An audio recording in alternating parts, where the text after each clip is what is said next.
In this video essay, I will be exploring a question that sits at the heart of contemporary photography and visual storytelling. Why do so many artists create fictional characters as a vessel for emotion, identity, and narrative, instead of placing themselves directly in front of the lens? To investigate this, I will look closely at the work of Cindy Sherman, Juno Calypso, Francesca Woodman, and Tim Walker. Each of these artists construct characters, personas, or imagined worlds that act on emotions stands in. Their creations become extensions of the self that reveal personal truths while maintaining a sense of distance, disguise, or fantasy. Through their work, we see how fiction can express reality, how a character can embody a feeling, and how the boundary between creator and performer can blur.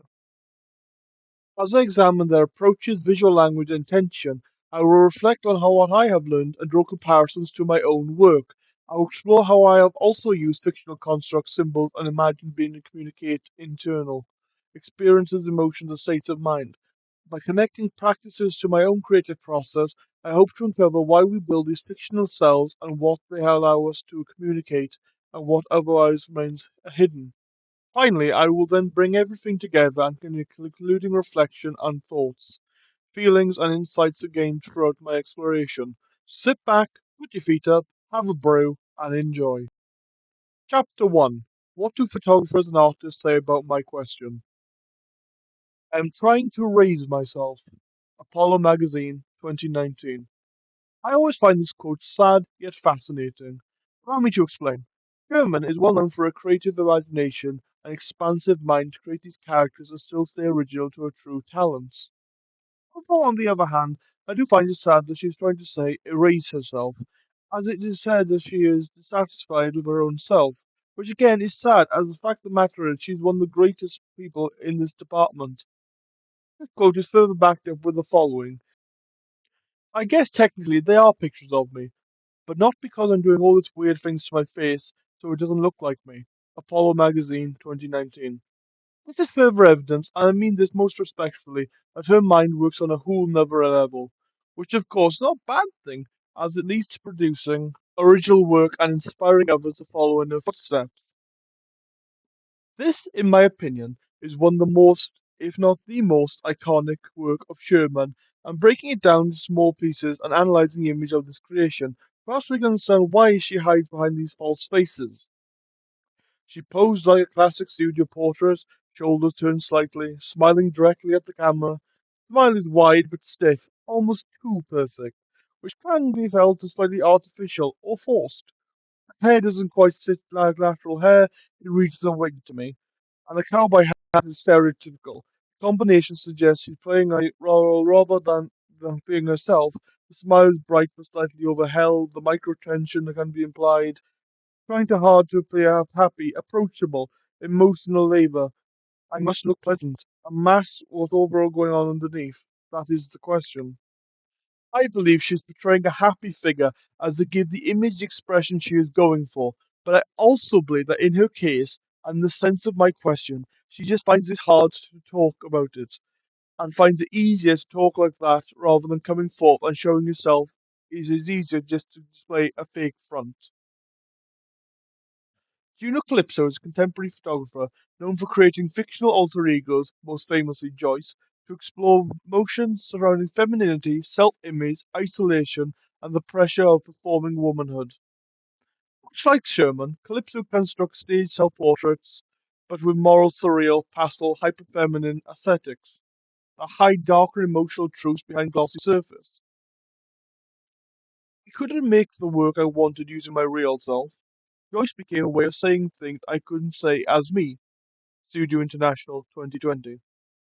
This quote hits the nail slap bang on the head. It's two artists now who have stated they simply cannot present the emotion of their scenarios they want to portray for their own person.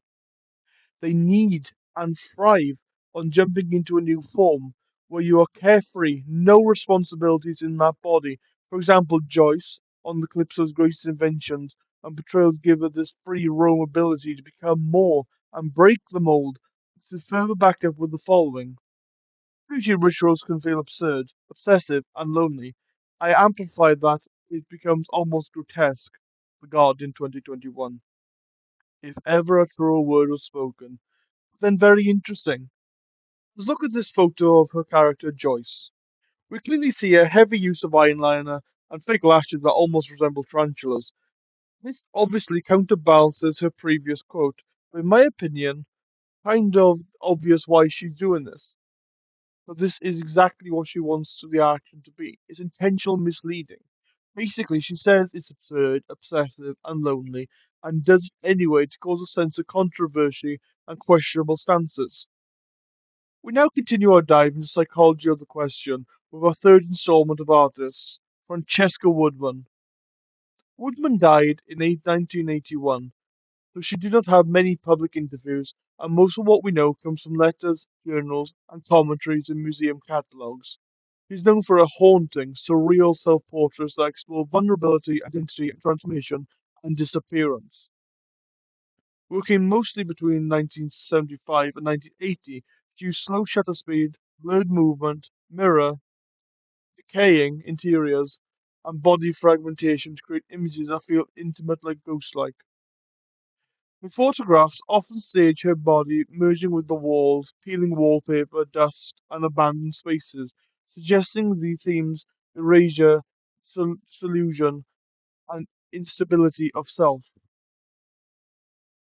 Although her work is frequently interpreted through the lens of trauma and emotional turmoil, Woodman approached photography as a formative and conceptual act. He used fictionalized versions of herself, poses, gestures, masks, half visible or dissolving bodies to explore what she once called a relationship between my body and the world. Rather than traditional self portraiture, her images construct characters that embody psychological states, relentlessness, fragility, metamorphosis, and the desire to escape visibility. One of the rare quotes she gave was the following, and to be honest, I find it rather haunting. Sometimes I am invisible, but I am always there. Roman Years 2014. If you don't have goosebumps, I would advise you go seek medical help, as you may not be alive. Seriously, what a quote. Moving, sad, and yet inspirational. Again, not much can be said on the meaning behind these quotes, but we are free to imagine. My honest take, we can take it two ways. She feels invisible because she is in the character and lost in the world she has created. Or we can take it another saddened way. Woodman was a deeply disturbed and saddened individual. Nevertheless, she, in my eyes, and so many others, is one of the greats. Our final guest artist in this video is Tim Walker. Walker uses fictional characters, costumes, and sets not as a marketing tool, but as symbolic emotional language to express moods, dreams, fantasies, and perhaps a subconscious state. His photos are not portraits of real individuals, but constructed reality. That construction is itself meaningful. It shows how identity, beauty, and fantasy can be shaped, formed, and reimagined. Let us begin with a quote. I know the world I am painting is not reality. It's a whim, an entertainment to provoke something in people, whether it's escapism or relief. Photo Focus 2017. Damn, I am giddy. So good. Not just because it speaks to me on a personal stage where I too create image to provoke a reaction for a sense of curiosity and intrigue, but on that in the next chapter.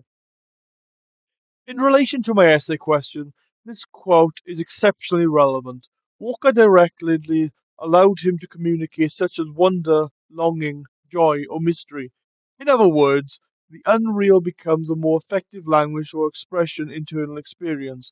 His characters act as their own emotional surrogates, illustrating how constructed entities in photography can evoke psychological states with greater intensity and flexibility than literal representations.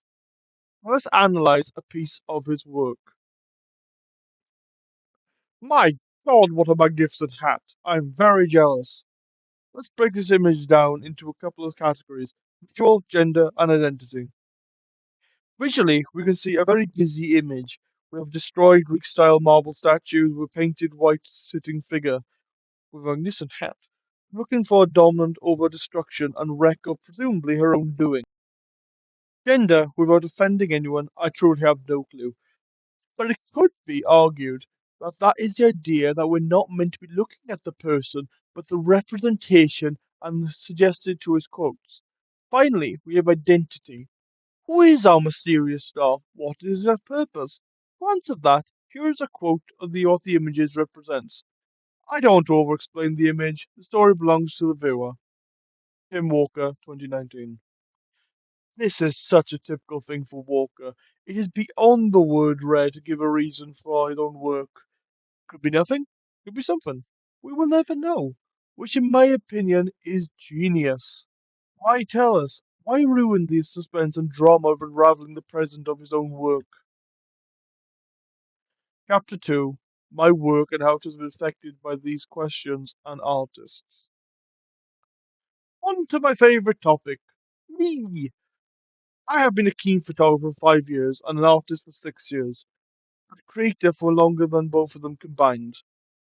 I've been told and I believe I am gifted to be able to create something out of nothing, even though it could be classed as weird yet wonderful.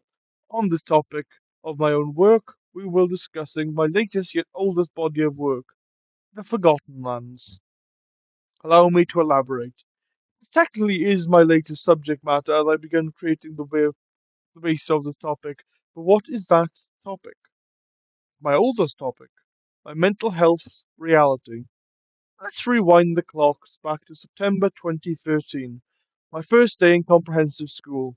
I will try not to go on too long as we have a lot of things to discuss. So, to cut a 12-year long story short, I was badly bullied, to the point where mental health and overall health was plummeting at a rapid pace. It started with depression, but eventually led to something more voices and hallucinations, the literal stuff of nightmares. At first, this was terrifying, but eventually I did see a reoccurring pattern. I wasn't just seeing random nightmarish things, I was an observer to a story far beyond most minds can comprehend. These characters, as I can refer to them now, they would interact with each other, and half the time they wouldn't even know I was there. A fly on the wall, if you will. And truly, it terrified me. But now, 12 years later, still observing this world as a spectator, I have learned to use them for my benefit. The characters shown were metaphorical goldmine for an artist and a photographer's stance. The blueprints were there, I just had to build it. So I began researching a series of artists slash photographers where we can use mental health and reality as the base of their work. I stumbled on many, as you can imagine, but ones that really jumped to mind was a classic Victorian style photography, spirit photography, multiple exposure, ghosts and figures, as seen in the following. This as a base, I created images to show reality and things that don't look like they should be there. Same as what I have been seeing for so long. You can see this in the following images.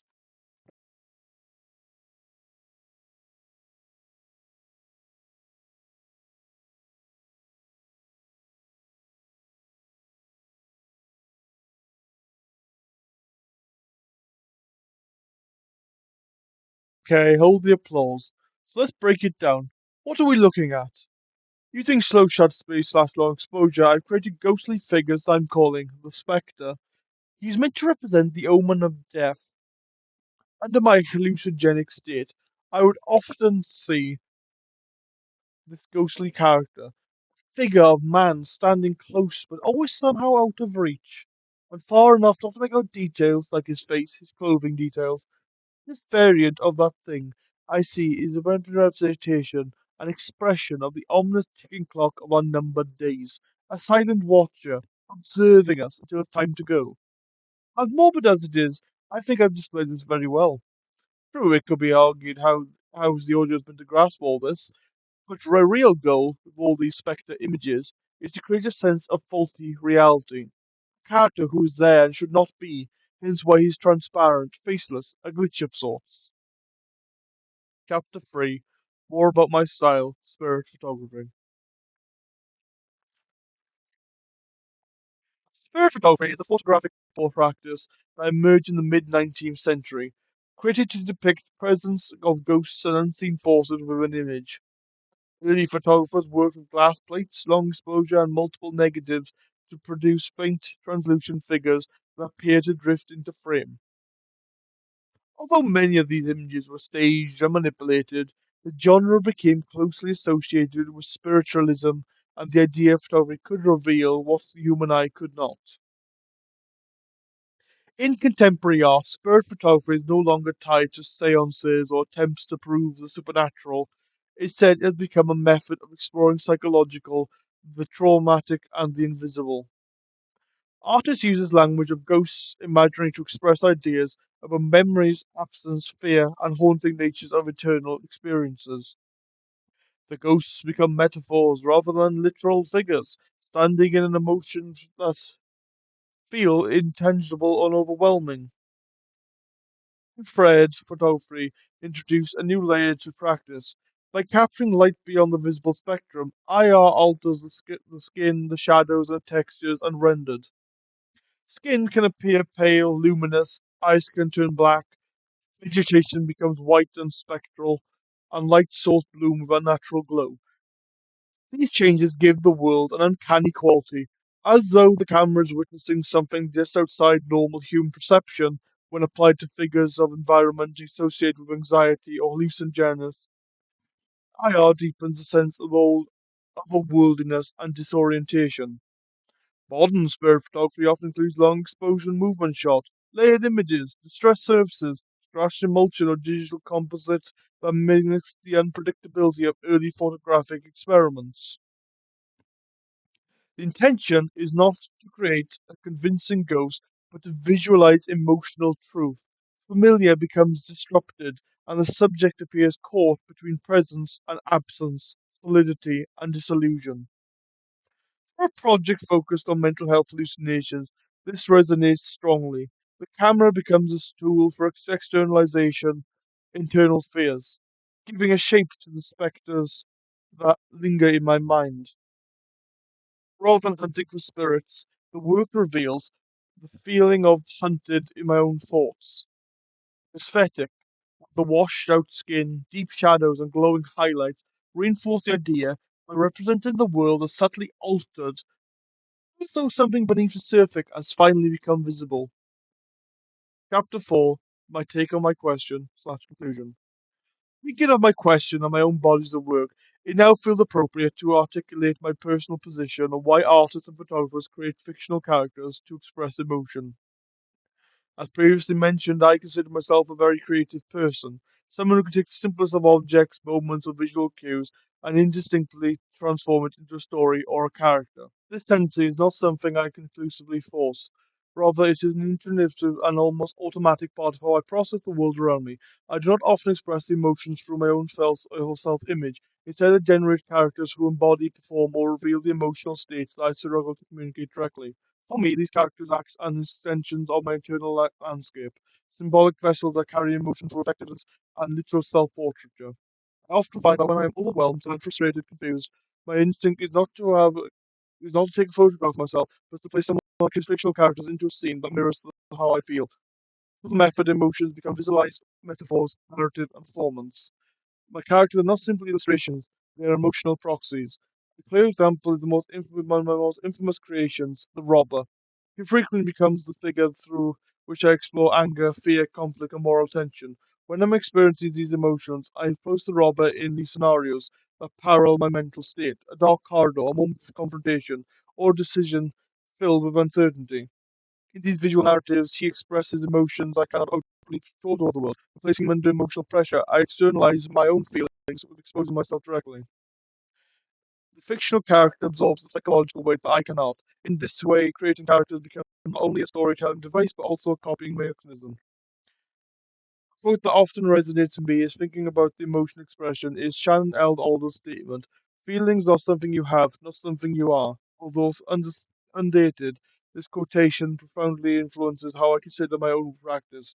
I suggest that emotions are temporary shifting states, not fixed identities. This idea makes my brain tick and connects strongly so I create my characters in the first place. If emotions are things we have rather than things we are, then assigning them to fictional personas allow them to exist outside myself. The characters become a container, a representation, a temporary embodiment of something transit yet powerful.